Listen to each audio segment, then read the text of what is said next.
Welcome to the All About Digital Marketing podcast. The show all about digital marketing. Digital marketing. digital marketing. Digital marketing. Brought to you by Social Inc., a digital marketing agency specializing in social media and content marketing for brave brands and forward-thinking SMEs. I'm your host, Chris Bruno, and as always, we're here to bring you the most actionable tips, tricks, tools, and insights to help you achieve more when it comes to your digital marketing. Subscribe to the show and be sure to share with a friend if you found something useful or interesting. You can find all the show notes and more information on www.allaboutdigitalmarketing.co.uk.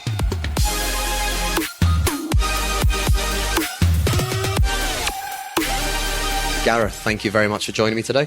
Absolute pleasure. It's been a while.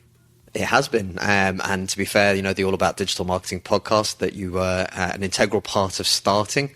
But today we're going to focus on something a little bit different. So we're going to talk about content, obviously. And that's because Where else would we start? There's nothing better to talk about. But that's also because you are the head of content for Social Inc. It's what it says under my name. And you sound so happy and proud about that. No, seriously, yeah. Yes, it is my title, but I'm more than just a title. I'm also known as spell check and grammar police. Yeah, to put it mildly. Yeah. Yeah, that's the polite version. Okay, right. Well, listen. So for everyone out there that hasn't met you or that hasn't really spoken to you before or hasn't seen any of your stuff out there, give a little bit of an insight or an intro to yourself and what you do as head of content. Okay, so yeah, I'm Gareth Alvarez. I currently am head of content here at Social Link. Prior to that, I spent 13 years as a teacher of English and media. So it kind of dovetailed quite nicely into this role. On the side, I've always done some freelance copywriting and advertising. I worked with you, Chris, back in the days when Social Link was just consulting. So that takes us back quite a few years now. When was that? It was 2010, was it? I was going to say, so we rebranded in 2014, so we're talking a fair while back. Yeah, I think it was 2010. I think it's when I moved over to Gibraltar for a couple of years, and yeah, we did some work there together. Then sort of copy and for various websites and magazine editing and news when back in the days of YGTV as well. So yeah. Bit of news reporting and blogging also. So we go back quite a while. We've been doing this for some time now. But back to what I currently do. My role as head of content is basically to be in charge of the words, mostly for Social Link and our clients, and the strategy behind those words and the delivery of how we get content out there, what the content looks like, what its purpose is, how it serves the brand, and our goals, and what we're trying to achieve. And the same applies for clients as well. It's all about looking at ways that we can best serve the brand and best target the audience and add value through the use of a variety of forms of content. I think that's pretty much it in a nutshell. Yeah, I think that sums it up quite nicely. And I think this is where today I really wanted to focus on how content forms such an integral part of what people should be doing online. And it's something that I think too many startups, too many SMEs kind of don't look at or don't focus on. So they all know that they should be blogging, but they might not be doing it. And they all know they should be on social media, so they kind of do it for the sake of doing it. But what I really wanted to talk about today is how does a small business, how does a startup really get started, on their content when it comes to blogging, when it comes to social media? What would be the best tips and advice that you would give? Well, it's an interesting one because content has become something of a dirty word, really, within marketing and advertising, because it's being used as a catch-all term to mean all sorts of things. What previously was known as maybe marketing collateral, where you have You have your direct mail, you have your advertising copy, you have your TV ad scripts, you've got your radio scripts and stuff like that. These are all different types of marketing collateral.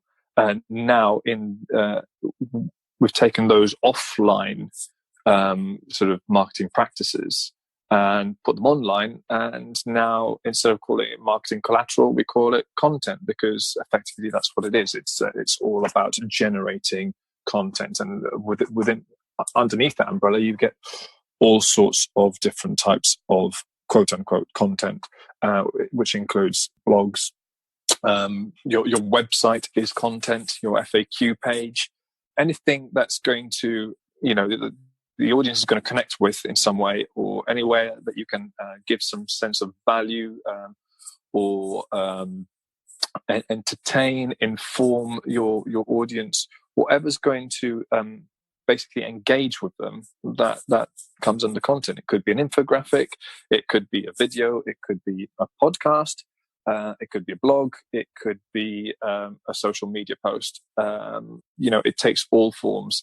So I know that there's a bit of a backlash to the word or the term content, but if we get over ourselves for a little bit and just think about it as an umbrella term for a whole load of different marketing practices within the digital sphere, then I think you can start to look at those individual pieces of quote unquote content and start looking at ways to make them work for you. But you asked me about sort of tips that SMEs could use to maybe get to kickstart that process of their own content marketing, right? Absolutely, yeah. So it depends. I mean, some people like to write, some people like to talk, some people are comfortable in front of the camera. I think what's important if you're looking to start content marketing is to first of all just be true to yourself. Be who you are. Be personable. Be authentic. Whatever mode that you're using, whatever format you're going to create your content in. A lot of people are shy. They don't like being seen on videos and so on, and that's okay. Some people don't like the sound of their voice either.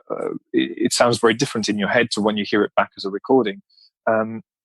So they don't like the sound of their recorded voice. So maybe audio isn't for them. And other people might just not have a way with words, or they might not know how to get started with words. So these are all little sort of mini stumbling blocks that a lot of small businesses or small business owners or entrepreneurs or startups or sole traders or whatever might sort of come across, and it's the first thing is to get over that initial hurdle. So whatever it is you don't like I would say for the beginning, don't do it.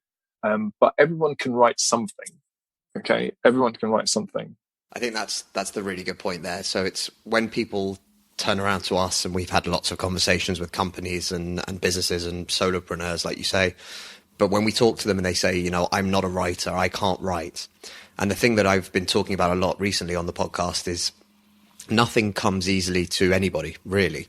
If we talk about a toddler who's learning how to walk, we don't give them one attempt and say, okay, right, that didn't work out, this one's not going to walk. It's a process, it's trying, it's failing, it's getting back up again, it's starting again, it's trying another time, doing it differently.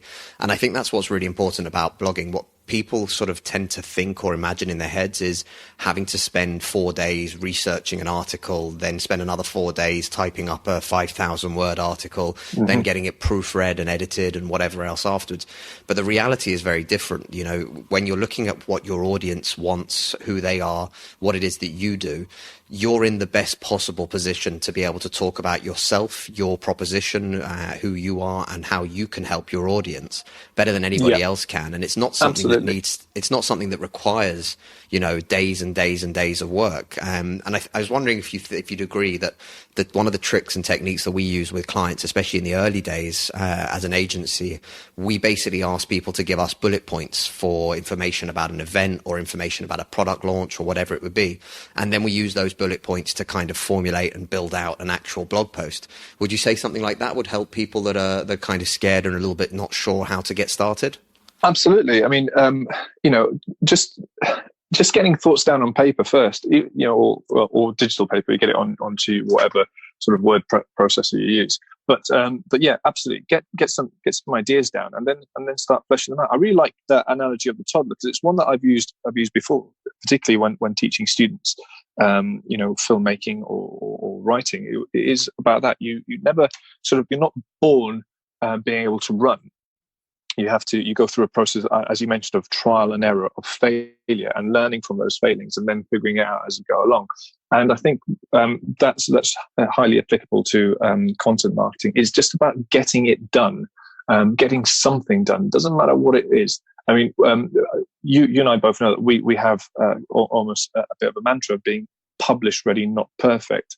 And I think that is really important to know, to bear in mind as well, is that it doesn't have to be perfect. It just has to be something. And then you can, amend it as you go along. You can add to it, flesh it out, or you could bin it. It doesn't really matter. But the trick is to actually just start doing something. It's that first step is the hardest.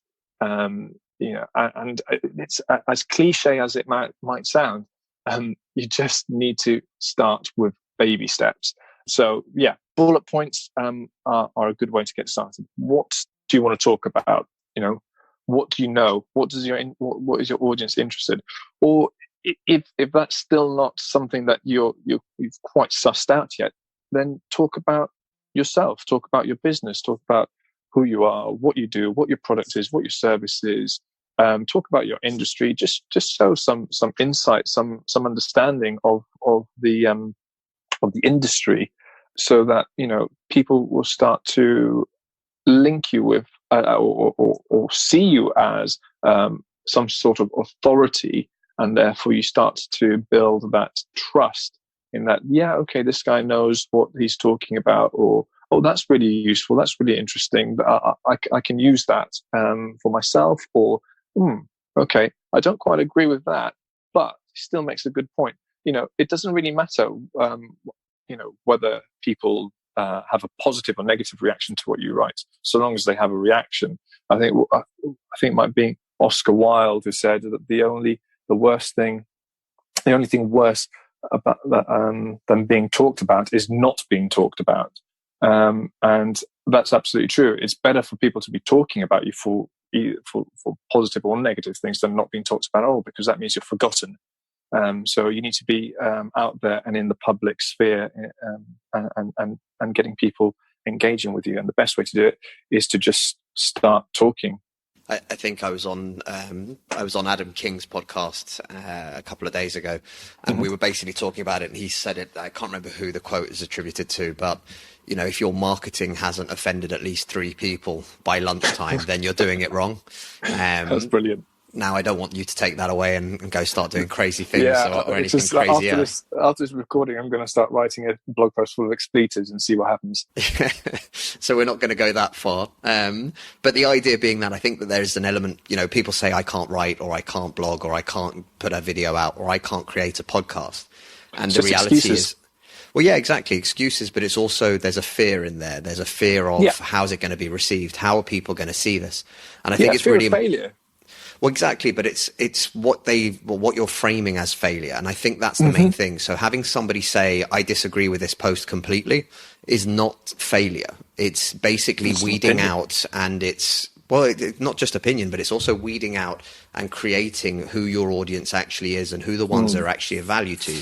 We talk a lot about the minimum viable audience when it comes to Seth Godin's version of it. But how many clients do you really need to make a good business, to make a business viable? And the reality is, if you're in the service-based industry, you probably don't actually need tens of thousands of people. You need a real community, that's engaged with you, that really believes in who you are and agrees with your messaging and what you're saying. And that can actually create a really good business. And I think that's something that's really important to kind of reaffirm to everybody. You know, you're not expected to please everybody. And if you're trying to by being so vanilla, then the reality is you're probably actually not going to have any impact at all, rather than getting at least some, whether it be good or negative, positive, whichever way it goes. Absolutely, and there are brands that pride themselves on polarizing opinion. I mean, you know, Marmite has built its entire marketing strategy on being either loved or hated, and they love it, you know. And people talk about it because they love it. People talk about it because they hate it, but it's got everybody talking about it, you know. And that's wonderful. People, you know, there are brands that are unashamedly, you know, they've got an idea, they've got an ethos, they've got a personality, and they stick with it. They don't care if people are offended, because the people who are offended were always going to be offended because they're not the target audience. So who cares what they think? But the target audience laps it up and loves it, and there you go. When you talk about that, actually, the first thing that came to my mind was Innocent with the blue juice that they made. That was such a good marketing campaign. Just basically because it was like just saying, no, blue. It was just, well, that was it, wasn't it? It was literally it polarized even their target audience by creating a product. So for anyone who hasn't seen this, we'll drop it into the show notes as well. But the idea was, it's a juice that looks a bit more greenish than blue. It's blue. But they won't agree with you. But just like Gareth said, Innocent are very adamant that it's blue. And they created a whole campaign around this. So the engagement was actually brought out by people saying, no, that's not blue. It's more of a green. It's more of a this. It's more of a that. And they just kept replying to everybody. No, it's blue. No, pretty sure it's blue. No, it's more like blue. And they just carried this on for so long that it divided even their own core audience. It just got that kind of conversation going, and it allowed them to get this couple of tweets, posts, and this campaign to go absolutely viral, in the sense that everyone wanted to comment and say, you're wrong, and they were going, no, you're wrong. And it just made this... The beauty of that is that it got people to try and wind their social media guys up by finding or making comments, and because people wanted to see if they could get one up on the social media guys at Innocent. So it was this massive game of one-upmanship. But even if you didn't disagree with it, you just wanted to be part of it, because you were looking for that reply, because it's almost like a badge of honor if Innocent replied back to you and saying, nah, it's blue.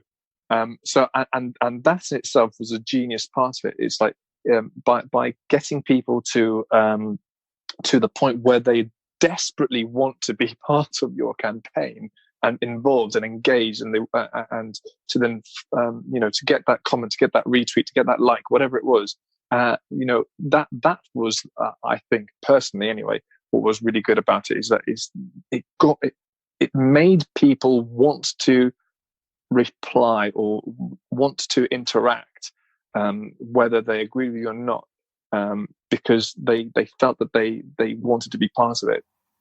And I think there's so a quick one for any startups or SMEs listening to this. That doesn't mean you should go out and put up something that is completely untrue. You know, this was a very well thought out campaign, and just don't go and piss people off for the sake of it. Yeah, that's what I think I'm trying to say in the nicest possible way. It was a thought out campaign, and it was a very good campaign in that sense. So that's something to bear in mind. But what it does mean, though, is that it's okay if a big brand is willing to divide, and even divide their own audience, their core audience, then it's okay for you to post something up with an opinion. And this is something where a lot of people kind of forget about it, or they don't really bring that across enough, because they want to be all things to all men. And I think, again, when we talk about content, we've mentioned, and you've talked about it in depth there earlier on, we're not just talking about a big, long blog article, but the reason why we talk about blogging and why blogging is so important for businesses is because there is an SEO element to it. So for anyone who's not really aware, search engine optimization, being found on Google. But the reality is, as an agency, when we first started out, we didn't care about the SEO impacts at the time. What we cared about was creating content that people would find valuable. So insights... But, I need to stop you there, though. Do care about the SEO content, because going back through every blog you write to then optimize it and sort it out is a hell of a lot of work. So maybe just bear it in mind, but carry on. I think that's an internal struggle there, and we'll put that one in the HR box for now. But the idea being, though, we didn't used to focus on that, and that didn't mean that we weren't getting traffic or that we didn't build enough on Google. We actually had some pages rank naturally and organically through Google just because of the fact that they were valuable. And I think that's the biggest thing. So rather than overcomplicating a system, especially in the early days, what you really want to do is focus on what can you create and what can you talk about that's really going to show who you are. So there's people out there and there's marketing agencies out there that will say they don't like social media or they don't like X platform or you should be doing this on Y platform. Everyone's got their opinion and there's nothing wrong with that. People will relate to you based on their own version of that, whether they agree, whether they disagree. And those are the people that you want to start sorting, because ultimately there is nothing worse than wasting time having 20, 30 calls with prospects who actually don't like what you're doing and actually don't really relate to what you're doing because they don't really know who you are, because they have no insight into that, as opposed to having only 3 conversations with people who are really engaged, that really feel aligned with who you are and what you do as a business. And those 3 conversations are far more likely to become prospects, businesses, customers than those other 30 when you're doing things that are so vanilla. Yeah, I agree. But really, really importantly is that you need to know who you are first. I don't mean this in a sort of philosophical, oh, who am I? Why do I exist on this planet, etc., etc. I mean, as a business, you need to know, well, who you are, what you stand for, what kind of personality, your business, what persona you have, and stick to it. Be authentic, be real. Don't chop and change and try and move things around, because then you just come across as schizophrenic. Nobody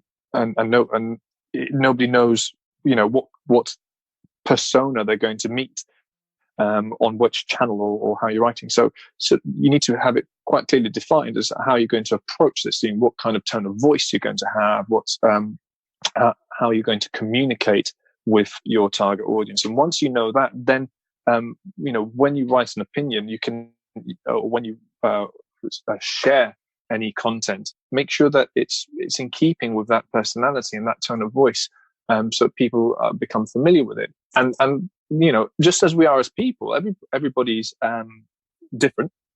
Everybody has different thoughts and opinions and ideas. We like some people, we dislike others, and that's okay.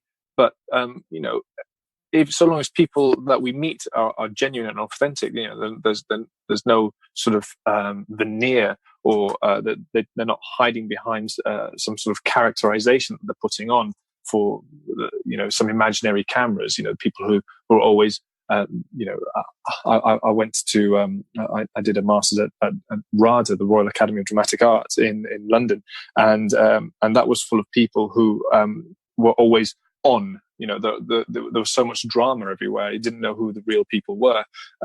They almost felt that they had to be these stereotypical drama people and flouncing about the place, and you just didn't know when they were being genuine or not. And I think that's really important for businesses, is to figure out where you stand on things, what you sound like, and be genuine in everything that you put out there. And if people disagree with you, then that's okay, because you stick to your values, and just hold dearly to the people who do agree with you, and keep pushing stuff their way that they like, that they enjoy, that they find valuable. I think there's probably a whole other podcast that we could do on brand guidelines, tone of voice, and everything else. But one of the things that you mentioned there that I think is super important for anybody listening, especially in your early days, being authentic makes life easier. So if you're talking like yourself, if you're being yourself, it's just easier to do. So there is no veneer, there is no fakeness, there is no extra work or effort that goes into being who you are.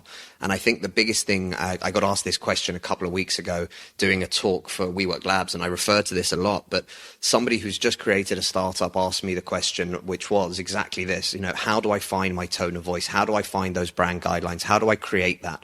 And I asked the question, I said, how many people in the team currently? And he said, well, it's just me. We're starting at the moment, one thing or another. And I said, well, you are the brand guidelines. You are the tone of voice. Be who you are and basically bring that across, because if you are genuine and if you do put that person forward, the chances are you're going to relate better to future hires. So talent and people that want to work with you are going to see exactly who you are, what you're about. They're going to really buy into the company, and there's nothing worse than buying into a company's public profile and then finding out that internally it's nothing like that. Indeed. And then the second part is, you take away all the stress. You're not trying to write something in an uber corporate kind of way that actually doesn't fit in at all with who you are when people actually meet you. If you are someone who talks in a really high level professional kind of way, then you'll write that way. You'll create posts in that way as well. And again, you'll find your core audience, which will relate to that. And when they meet you, there's it's a synonymous kind of relationship on the basis of it all flows, and it just feels great because it is who I met online. It is who I saw talking. Yeah. It is the person I heard on that podcast. It's always going to be the same person.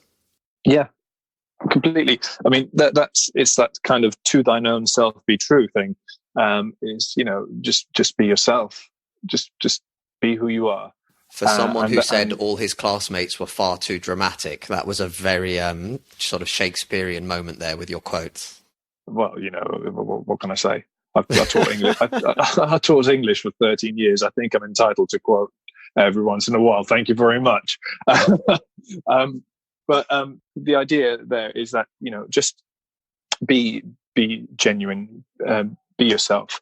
And that in itself will make the communications process, as you said, Chris, so much easier. So, the putting down your thoughts on paper and getting a blog written, write it as the way you'd speak, maybe throw in some punctuation every once in a while, but write as you'd speak.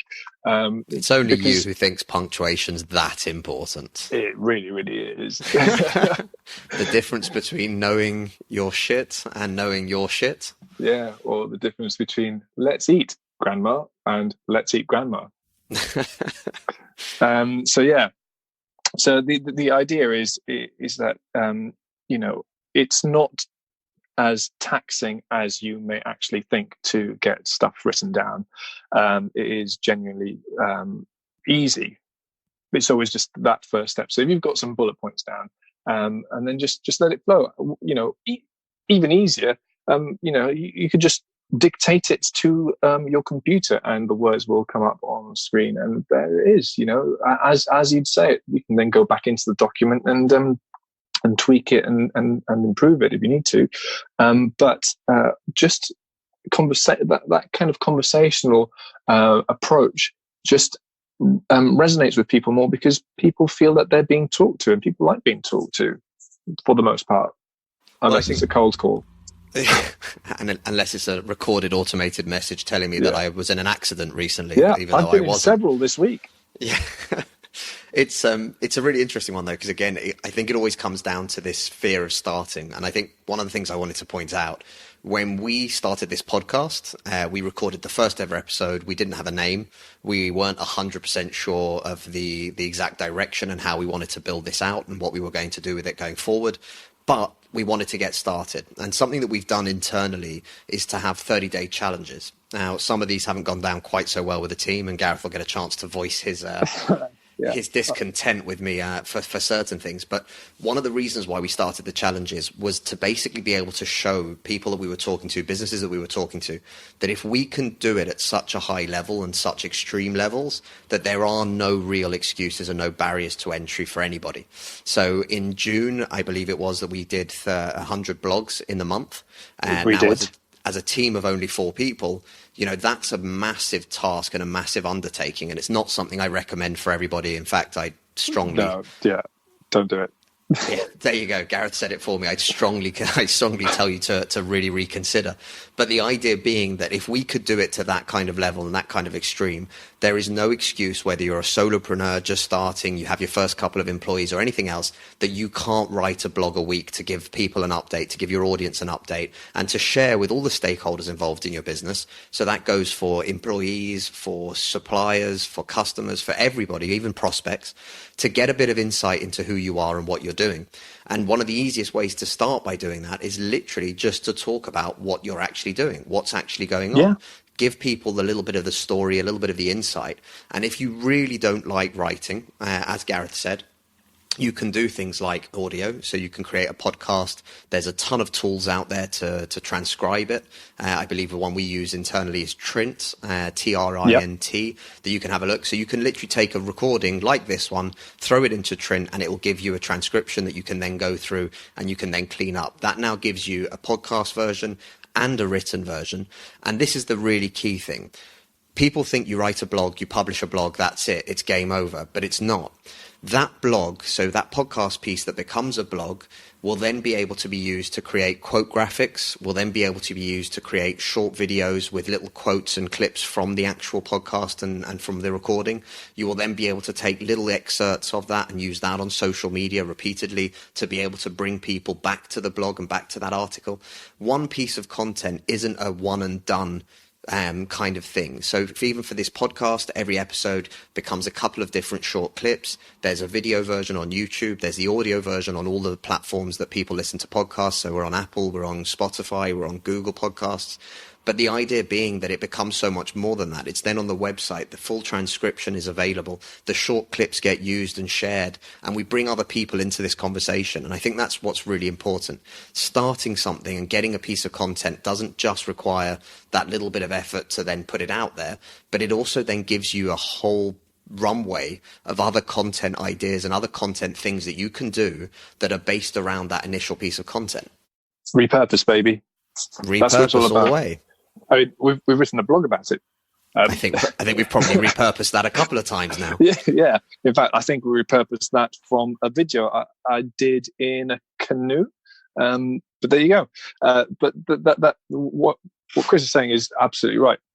Is that a blog can be a starting point, or the video can be a starting point, or the audio recording is a starting point, and then it becomes a bit of a snowball effect. What you can use it for. When we create content, we always look at, well, what else can we derive from this one idea? Because the amount of energy and effort that goes into creating a piece of content is significant. But you don't want it to just end there. You want to see, well, is there more that can be taken from this? Can we provide audiences who prefer to receive their content in different media a version that's more accessible to them? So, for example, people might not have the time to go and read a full blog. They might not want to go and check your blog on a daily basis or a weekly basis or wherever, and that's okay. But they might be more inclined to hear it in audio form on their commute. So, there's your audio, your podcast, or they might be more inclined to watch a video or check out a webinar, or look at social media posts, or get the key information from a quote graphic, or whatever. So the whole idea is that the audience has become increasingly fragmented. So gone are the days when the audience was at your beck and call, when there were only like 2 or 3 TV channels and a couple of radio stations and the national newspapers, and that was it. Now there are so many distractions, and I know that Chris has talked about it being like a war of attrition for your attention previously, and that's exactly it. Is that your audience is fragmented. Yes, you might have 100 people who are interested in your brand and your business, but 2 of them might love podcasts, not big fans of reading. 80 of them might really love Twitter, for instance. So you can't just put stuff on Facebook, or some of them might prefer Instagram. Some of them might prefer to watch videos. Some of them might be really keen on YouTube stuff, and they like watching videos. And instead of actually watching TV in the evenings, they sit down and they just go through lots of YouTube videos and playlists and stuff like that. So you've got to start thinking, what can you do with your content in order to reach your audience in the medium that they prefer the most? And that's why we repurpose it. So a blog or any piece of content that you create, a unique piece of content, should therefore be looked at as a springboard for the creation of similar or other content across different channels to make sure that the greatest amount of people are accessing that. I think in closing, the one thing I would say to everybody is no matter who you look up to, who you listen to on podcasts, who you read in terms of blogs, all of these people started at the very beginning. So all of the massive YouTube stars today started with videos that no one really will listen to or watched at the time. Podcasting, if you go back to the very first episodes of Tim Ferriss's show, and he references it every now and again, his style, the way he does things, his comfort level in terms of talking to people, all of that grows through doing. No other way of actually cheating this system. There's nothing that you can do to prepare yourself for actually getting on the field and doing it. And what I'd recommend to everybody is, go back, look at those initial starting points, look at those first initial blogs on that blog that you always love reading and listening to, or a podcast that you love listening to, and go all the way back to the very beginnings. And especially with YouTube, because you can see it.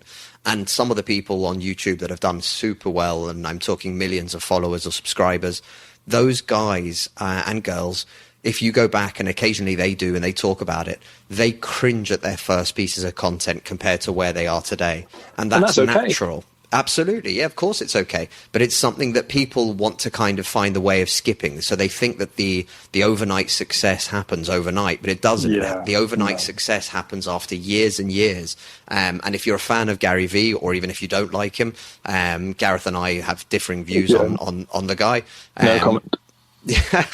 Well, to be fair, I mean, some of the things he says are terrible advice, I think, personally. But some of the things he says, I think, are fantastic pieces of advice.